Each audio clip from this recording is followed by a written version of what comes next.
All characters and events in Uncle Jake production, even those based on real people, are entirely fictional. All cult voices are impersonated. Poorly. The following production might contain coarse language and mature content. Parental discretion is advised. This should not be viewed by anyone.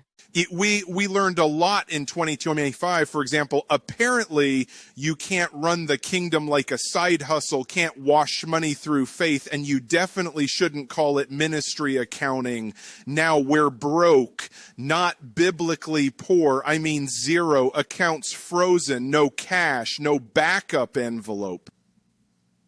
Just a very large, very expensive new video screen that looks amazing while displaying absolutely nothing. The church is empty, the lights are on, and the only thing flowing freely is irony. So before we begin, please enjoy this short, professionally produced video showing just how calm, polite, and extremely thorough the FBI was while explaining the kingdom is on pause. Watch closely. This is what order looks like. Thank you to the FBI.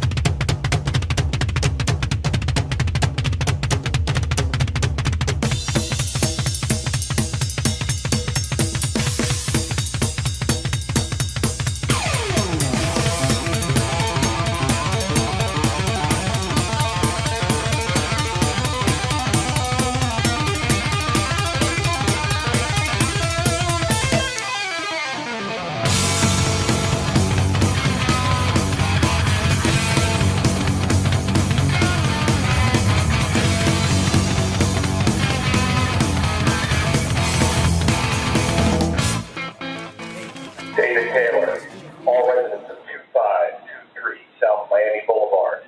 This is the FBI with a warrant for this location. Everybody in the house needs to come to the front door with their empty hands in the air. I'm not the apostle. Let me say that first. I'm just someone who was there, watching one night with the king turn into several mornings with the feds. They called it a revival. They called it an encounter. They called it historic persecution, because if there's one thing everyone agreed on, it was this. David E. Taylor is always being persecuted, not criticized, not questioned, persecuted. You could feel it in the room, the tension, the fog machine, the sense that at any moment someone was going to say, "This is just like the book of Acts without irony." The theme was One Night with the King, which sounded royal, until the king ended up in jail, and the crown turned out to be a booking photo. Now, we were told the government was the enemy, not in a vague way. In a very specific, lawsuit-shaped way, they said the money was to help the community. That part got repeated a lot. But somehow, the first miracle was the LED screen. Brand new, crystal clear. The sky behind the stage looked heavenly, even while everything else looked underfunded. And yes, there was a guard in Houston. Nobody knew why. He didn't intervene, didn't protect, didn't arrest. He just stood there, watching David E. Taylor be persecuted in real time, like it was part of the program. Everyone kept saying, the apostle knew the feds were coming, not because someone warned him, but because persecution always comes when David E. Taylor is involved. Early morning raid, that's how it was framed. Not paperwork, not enforcement. A raid. The feds fed, apparently. They removed everyone from the building before sunrise, like a reverse resurrection. And when it was over, the story was already written. David E. Taylor persecuted. The apostle persecuted. The ministry persecuted. The LED screen untouched. We came back later. No money. No bank accounts. No clear explanation. But we were told that was victory. Because persecution means you're chosen. Losing means you're winning. And if David E. Taylor is being targeted, then surely heaven is nervous. That's what I saw. Not a king on a throne, but a movement explaining itself by calling every consequence persecution. And somehow through it all, the screen stayed on.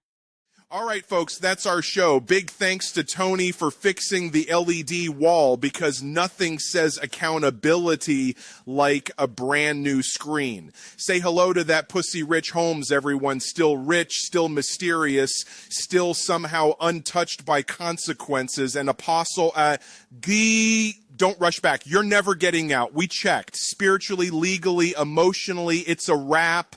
Good night, drive safe, tip your sound guy, and remember, if the screen is bright enough, nobody asks questions.